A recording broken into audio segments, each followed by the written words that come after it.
नमस्कार मंडळी, कशा आहात? मस्त मजेतच असाल ना? तर आज आपण खूप दिवसांनी व्हिडिओ अपलोड करत आहोत. काही कारणास्तव व्हिडिओ करायला जमलं नाही आणि एडिटसुद्धा करायला जमलं नाही. आज जमलं आहे, मग म्हटलं आता एक व्हिडिओ टाकून देऊया. त्याआधीचे तुम्ही सगळे व्हिडिओ माझे बघितले असालच. तर असाच एक पदार्थ आपण घेऊन आलेलो आहोत. उरलेल्या पोळ्यांपासून स्नॅक्सचा क्रिस्पी कुरकुरीत असा पदार्थ अगदी घरच्या घरी बनवू शकता. आणि शिळ्या पोळ्या जरी असतील तरी त्यापासून सुद्धा तुम्ही हा पदार्थ नक्की बनवू शकता. तर इथे मी एका बाउलमध्ये साधारणपणे 3-4 चमचे बेसन घेतलेलं आहे, डाळीचं पीठ म्हणजे. त्यानंतर 2 चमचे तांदळाचं पीठ घेतलेलं आहे. त्यानंतर 1 चमचा ज्वारीचं पीठ घेतलेलं आहे. त्यानंतर अर्धा चमचा हिंग, अर्धा चमचा हळद, 2 चमचे लाल तिखट, त्यानंतर अर्धा चमचा कांदा लसूण मसाला, त्यानंतर अर्धा चमचा धणेपूड, अर्धा चमचा जिरेपूड, त्यानंतर थोडासा ओवा घेतलेला आहे, तो क्रश करून घेतलेला आहे. भाजलेलाच ओवा होता, डीमार्टमध्ये भाजलेला ओवा मिळतो, तर तो मी क्रश करून त्यामध्ये घातला. आणि 1 चमचा चिंच गुळाची चटणी घातलेली आहे. त्यानंतर आपण त्यामध्ये कोथिंबीर, अर्धा चमचा मीठ घालून घ्यायचं आहे.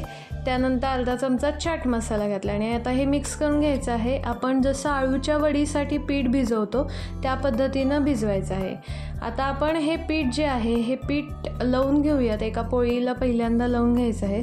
जसं आपण आळूच्या पानांना लावतो हे पीठ, त्याच पद्धतीनं आपण हे लावून घ्यायचं आहे. त्यावर आता दुसरी पोळी घालायची आहे आणि त्याला पण लावून घ्यायचं आहे. तुम्ही अशा 3-4 पोळ्या एकमेकांवर ठेवून करू शकता किंवा 2 असतील तर 2चं सुद्धा होऊ शकतं. तर मी ते 3 पोळ्या घेतलेल्या आहेत. 3 पोळ्यांना मी चांगलं लावून घेतलेलं आहे.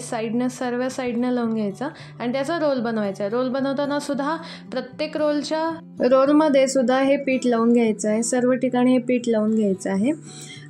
चिंच गुळाची चटणी म्हणजे काय, चिंच आणि गुळ बनवून ठेवलेली आहे. आपण जी भेळ पाणीपुरी करण्यासाठी जशी चटणी बनवतो त्याच पद्धतीनं मी बनवून ठेवलेली होती. किंवा तुम्ही त्याऐवजी चिंच आणि गूळ भिजवत ठेवा आणि ते सुद्धा वापरू शकता. आणि ह्या पोळ्यांना आपण रोल केल्यानंतर साईडनं सुद्धा लावून घ्यायचं आहे.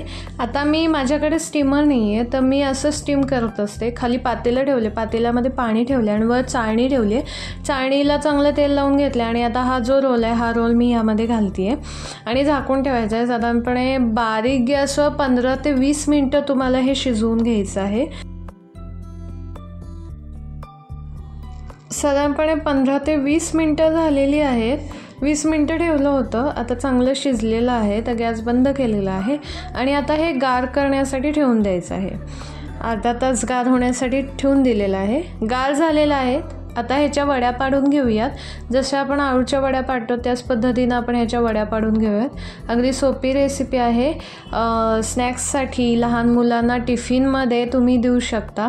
आणि जर शिळ्या पोळ्या असतील तर शिळ्या पोळ्या आपल्याला कधी खाव्याशा पण वाटत नाहीत. सारखं शिळ्या पोळ्यांचं काय करायचं, म्हणून मग हा पदार्थ तुम्ही नक्की बनवा आणि मुलांना टिफिनमध्ये सुद्धा देऊ शकता. तर आता मी इथे काप करून घेतलेले आहेत सर्व. आता मी तळून घेते, डीप फ्राय करून घेते. तुम्ही शॅलो फ्राय केलेत तरी चालेल किंवा तसेच त्याच्यावर फोडणी देऊन सुद्धा खाल्लं तरी खूप छान लागतं. तर आता मी हे क्रिस्पी होण्यासाठी बारीक गॅसवर तळून घेते आहे. आणि हे बारीक गॅसवर तळल्यानंतर अगदी क्रिस्पी होतात. तर हे बघा अशा पद्धतीनं लाल कलर आलेला आहे. लाल कलर येईपर्यंत हे तळून घ्यायचे आहे. तर आहे ना सोपी रेसिपी, नक्की ट्राय करून बघा. आवडली तर लाईक शेअर नक्की करा. सबस्क्राईबसुद्धा करायला विसरू नका. सबस्क्राईब केला असाल तर तुम्हाला माझ्या व्हिडिओचं नोटिफिकेशन येईल. तर आता हे मी एका डिशमध्ये काढून घेते. टिश्यू पेपर घेतला ते निथळण्यासाठी. तर मी आता हे सर्व काढून घेते आहे. अशा प्रकारे तयार आहे पोळीपासून, उरलेल्या पोळीपासून स्नॅक्सचा पदार्थ. हिरव्या चटणीसोबत, दह्यासोबत किंवा सॉससोबत किंवा नुसतं लाल तिखट आणि मीठ घालून, चाट मसाला घालून सुद्धा हा पदार्थ तुम्ही खाऊ शकता. आवडली तर लाईक शेअर सबस्क्राईब नक्की करा.